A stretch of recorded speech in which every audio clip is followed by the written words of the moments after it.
Hi, I'm James from Loads Street Studios, and this is how you record a band live.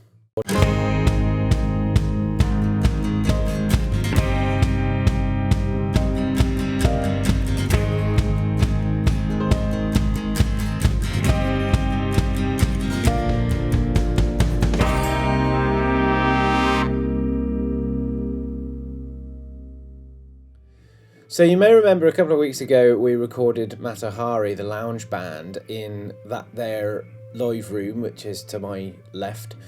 At the moment we've got a band in rehearsing, but I thought it'd be a good opportunity to put that footage that we took from that night together and show you what the setup was, because we got quite a good sound out of it. The band were really happy, I was really happy, and maybe I can take you through some of the digital post-processing that I did as well. So here you go, this is it, and I hope you learned something from it, and I hope you enjoy it.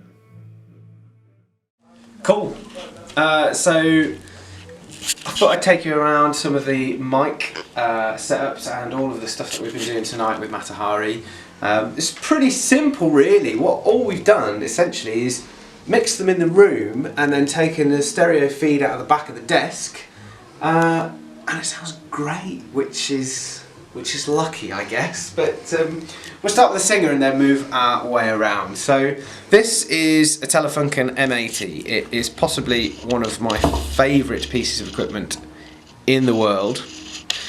It's a standard, well, it's a very above standard dynamic microphone. So on to Steve's guitars. He's got some beautiful guitars that he's been using tonight, and all have had their own settings. But if you take a look at what I've been using to set them, this orange amplifier, I thought it was a toy when I first got it, but it's absolutely incredible. We've minimised any sort of problems that we're going to have with lots of EQs and compression and just shit generally on larger amplifiers, because it's only got three parameters, which is great. The 8-inch driver that it's coming out of is again perfect for this room because it doesn't get too loud, and we can take a signal with my vintage MD421, which just sounds gorgeous. That's the guitar setup. Orange Microterra, it's a valve into the 8-inch driver through the MD421, and it sounds great. John's saxophone we've taken with the Sontronics ST1S because it's part of a matched stereo pair. And the reason I've done that is because the pattern on this and the pickup on it is just so tight.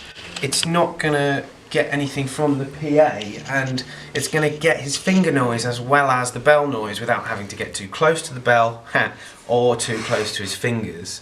And it just works. So we put him through not a lot of gain, but yeah, I mean, we've got a lovely sax sound out of it. Just a touch of reverb and a flat EQ because the sax is gorgeous as it is. And then on to Ty's bass, guitar.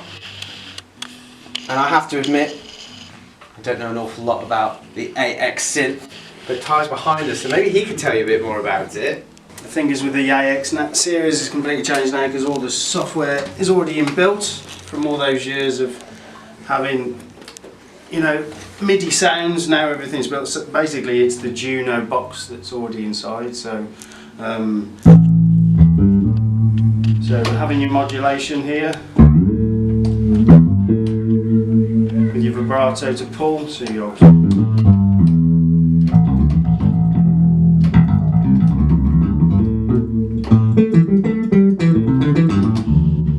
three sounds, and then hold your ear to just feel it.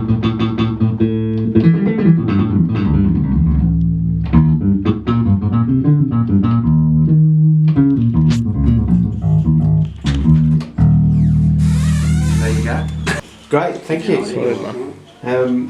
Yeah, so I mean, obviously there's not much miking up to do with the synth, so we've gone DI straight into the desk, and the sound that you'll hear on Mata Hari's recordings when you go and search them and find their channel, that's just come straight out of the machine into the bass. It sounds amazing. So onto what Matahari have been looking forward to showing you all, the Cajon. Actually, this is one of the more simple parts of tonight. It's an SM58 and a direct out. And that's it, because Patrick's got his own style of playing. We want to pick up his finger noise, we want to pick up the board noise off the front.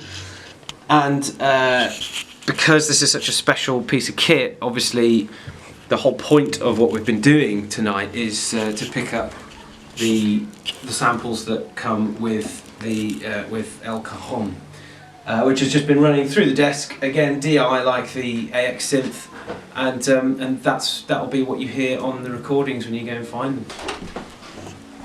As I said at the beginning, what we've done for this recording is we've mixed them in the room, and then we've simply taken a stereo feed out of the back, which is out of auxiliary 5 and 6, acting as lefts and rights, more or less flat across the board.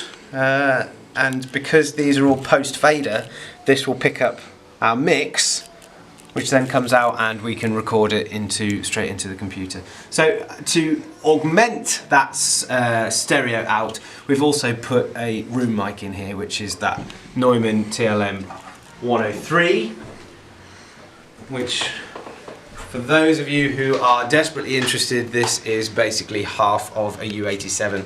They take the capsule, they take the front half of the capsule so we don't get any polar options, and they take off the roll off and the dB pad, and they then take off 2/3 of the price as well. So we have an affordable Neumann which does the same more or less as a U87, but obviously not quite as much as the U87. So that's it. Let's go into routing.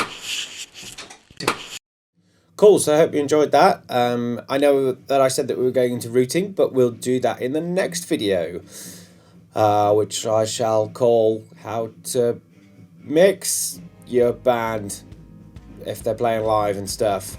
Yeah, so stay tuned for that one. It's a goodie.